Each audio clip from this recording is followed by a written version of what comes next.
Hola amado, Dios te bendiga, buen día. Qué bueno saludarte en este momento. Deseo grandes bendiciones para tu vida. Hoy quiero invitarte a estudiar la palabra del Señor. Nos corresponde leer el capítulo 36 del libro de Job. Ya estamos casi terminando, llegando a la conclusión de este maravilloso libro de Job, donde hemos descubierto muchas cosas interesantes, conceptos equivocados, conceptos acertados, pero ante todo hemos encontrado cómo tú y yo debemos enfrentar las crisis y también cómo debemos actuar ante una persona que está pasando por crisis. No juzgar, no condenar, no acusar, sino al contrario, consolar, dar esperanza y paz a las personas que están viviendo afligidas en este mundo. Los amigos de Job no lo entendían de esta manera.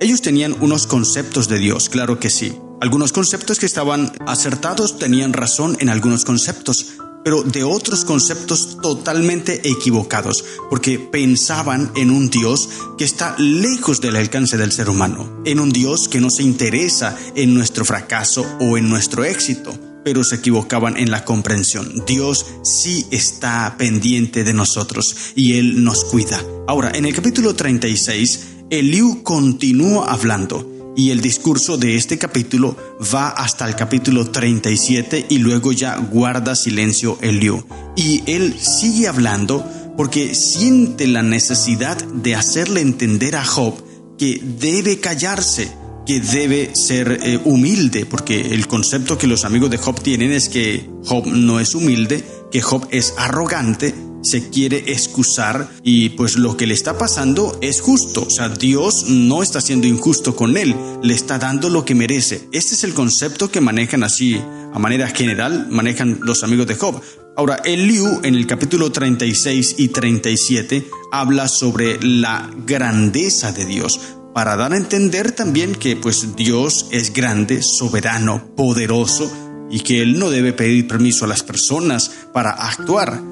Así que él no viene ahora a tratar aquí a Job de inicuo, de impío, como lo hacen los amigos y como él también lo dijo en otra parte, en otro discurso, en otro capítulo. Sin embargo, ahora en este capítulo 36 y 37, como que trata de cambiar un poco este concepto y más bien habla de que Job sí es un hijo de Dios, que está siendo disciplinado por Dios para que él corrija algunos errores que tiene. Cambia un poco el concepto, pero de igual manera se equivoca porque no era así lo que estaba pasando. Dice el versículo 1 y 2, Job 36, 1 y 2. Añadió Eliú y dijo: espérame un poco y te enseñaré, porque todavía tengo razones en defensa de Dios. Nótese bien, él está tratando de defender a Dios. Y ya hemos dicho en otros capítulos, cuando nosotros tratamos de defender a Dios, nos equivocamos, cometemos errores. Dice el versículo 3, tomaré mi saber desde lejos y atribuiré justicia a mi hacedor, porque de cierto no son mentira mis palabras, contigo está el que es íntegro en sus conceptos. He aquí que Dios es grande, pero no desestima a nadie, es poderoso en fuerza de sabiduría, y este es el centro de todo lo que está diciendo en el capítulo 36 y 37. Dios es grande, pero no desestima a nadie. Es poderoso en fuerza de sabiduría. Nadie le puede decir cómo debe actuar. Nadie le puede enseñar porque Dios todo lo sabe. Así que si tú estás pasando este momento, no puedes cuestionar a Dios, porque esto te está pasando, pues tienes pecados y debes reconocer esos pecados. Y luego en algún momento le dice, cuando tú reconozcas ese pecado, entonces podrás salir ileso de este problema. Dice el versículo 6, no otorgará vida al impío, pero a los afligidos dará su derecho. No apartará de los justos sus ojos, antes bien, con los reyes los pondrá en trono para siempre y serán exaltados. Y si estuvieren prendidos en grillos y aprisionados en las cuerdas de aflicción, Él les dará a conocer la obra de ellos y que prevalecieron sus rebeliones. Aquí le está dando a entender esto. Tú eres un hijo de Dios y mira, estás sufriendo y Dios te está haciendo dar a entender tus prevaricaciones, tus rebeliones para que te arrepientas. Mira lo que dice el versículo 10. Despierta además el oído de ellos para la corrección y les dice que se conviertan de la iniquidad. Las aflicciones que Dios permite tienen el propósito de que no pequemos más. Es lo que le dice Eliú a Job. Por tal motivo, lo que dice Eliú es que el sufrimiento es una disciplina y no un castigo. En vez de considerar, como lo habían hecho los amigos de Job, que Job era un pecador, que estaba sufriendo el castigo, entonces Eliú considera que Job es un hijo de Dios que con su amor está siendo disciplinado. Este era el concepto de Eliú, era el concepto que quería dejar claro ahora en estos dos capítulos, en su último discurso. Capítulo 36 y capítulo 37. Sin embargo, aunque está cambiando el concepto que tenían sus amigos de que Job era pecador e impío y todo eso, y está diciendo que Job es un hijo de Dios, aunque cambia un poco el sentido de su mensaje, sin embargo se equivoca también, porque no es Dios quien está poniendo esto en Job, no es Dios quien está disciplinando a Job, no, solamente Dios le permitió a Satanás obrar en Job, para demostrarle a Satanás que Job era un hombre perfecto, recto, temeroso de Dios y apartado del mal, y que no necesitaba de los bienes materiales, que no necesitaba de todas las condiciones buenas para ser fiel a Dios. Job sería fiel incluso en la adversidad más grande que habría. Job sería fiel incluso en la enfermedad más temible y más terrible que habría. Y así sucedió. Estaba en la angustia terrible de perder sus bienes materiales, de perder sus hijos, de su esposa ahora ponerse en contra de él tal vez cuando le dijo maldice a tu Dios y muérete. Ahora sus amigos, los que él consideraba un apoyo, se ponen en contra de él. Y luego la enfermedad terrible y cruel. Todo eso lo perdió Job y estaba sufriendo demasiado grande, pero nunca pecó, nunca desconfió de Dios. Así que la teoría de Satanás fue derrotada. Satanás perdió la batalla en esta instancia contra Job, acusándolo ante Dios. Perdió la batalla porque Job fue fiel. Dios conocía a Job y por eso permitió la prueba, porque sabía que Job soportaría. Por eso una vez más manejo este concepto que he mencionado en otras reflexiones. Tú y yo, cuando somos probados, querido hermano, no somos probados más de lo que podemos soportar.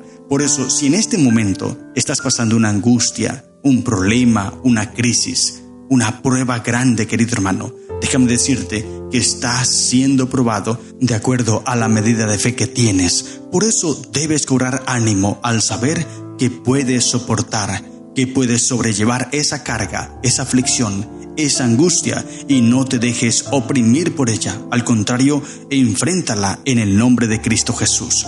Job lo estaba haciendo de esa manera. Por eso soportó, por eso venció, por eso ganó la batalla. Así como tú y yo hoy podemos también ganar la batalla. Eliú sigue diciendo muchas cosas más, pero se está equivocando, como te digo, equivocándose en la forma de interpretar la prueba, la angustia, el problema de Job. El versículo 16 sigue diciendo: asimismo te apartará de la boca de la angustia al lugar espacioso, libre de todo apuro, y te preparará mesa llena de grosura. Eliú dice a Job que él también habría sido liberado y que habría recuperado su anterior prosperidad si hubiese aceptado sus aflicciones con el debido espíritu y aprendido las lecciones que aquellas podrían enseñarle. Es decir, tú eres el culpable de que esta prueba, de que esta angustia se haya prolongado, porque no has reconocido tus errores, porque no has reconocido tus pecados, tus aflicciones. Porque mira lo que dice el versículo 13: mas los hipócritas de corazón atesoran para sí la ira, y no clamarán cuando él los atare. Fallecerá el alma de ellos en su juventud, y su vida entre los sodomitas. Al pobre librará de su pobreza, y en la aflicción despertará su oído. Y vuelvo y lo recalco, los discursos de los amigos de Job tienen algunas cosas buenas, pero hay otras que están totalmente equivocadas. Es cierto, Dios nos escucha. Cuando estamos pasando por una aflicción, por una angustia, por una prueba, Dios nos escucha. Cuando clamamos a Él, si nos hemos equivocado, nos arrepentimos, Dios nos ayuda, Dios nos saca de esas pruebas. Esto es cierto. Pero no es cierto que Dios esté disciplinando a Job. Esto no es cierto porque ya conocemos qué es lo que está sucediendo. Te puedes dar cuenta una vez más de los errores de estos hombres, sacando conclusiones cuando ellos no conocen la verdad del asunto. Por eso calla, es mejor callar antes que pronunciar un juicio al cual tú y yo no estamos seguros de qué es lo que ha sucedido. Por eso no juzgues, no critiques, no condenes, no cuestiones a las personas. Más bien, ayúdalas, fortaléceles, dales esperanza y paz, porque esto es lo que necesita un alma afligida. Job necesitaba eso, esperanza, consuelo, paz, tranquilidad. Pero no necesitaba que viniesen a oprimirlo más, porque él ya bastante oprimido estaba por esta prueba. Así que, querido hermano, cambia esa actitud que tienes tal vez, si hasta el momento lo has hecho. Palabras que calumnian, palabras que ultrajan y palabras que destruyen a las personas. Cámbialas por palabras suaves, palabras que sean un bálsamo para aquellas personas que lo necesitan, y así te convertirás en un agente de esperanza. Querido hermano, esto es Dios. Este es nuestro Señor. Este es nuestro Salvador. No nos condena, no nos juzga, no nos acusa. Al contrario, ha dejado a su Hijo como abogado para ayudarnos a limpiar nuestras vidas de todo pecado. Pero si seguimos en ese pecado, al final seremos juzgados y seremos condenados. Pero no porque Dios lo haya querido, sino porque tú y yo no hemos aceptado ese sacrificio de Cristo. Por eso hoy, aléjate de lo malo y busca a Jesús, y saca de tu boca las palabras malas y pon palabras buenas, suaves, que endulcen la vida de muchas personas. Estas son las lecciones que encontramos en el capítulo 36 del libro de Job. Que el Señor te bendiga. ¡Feliz día!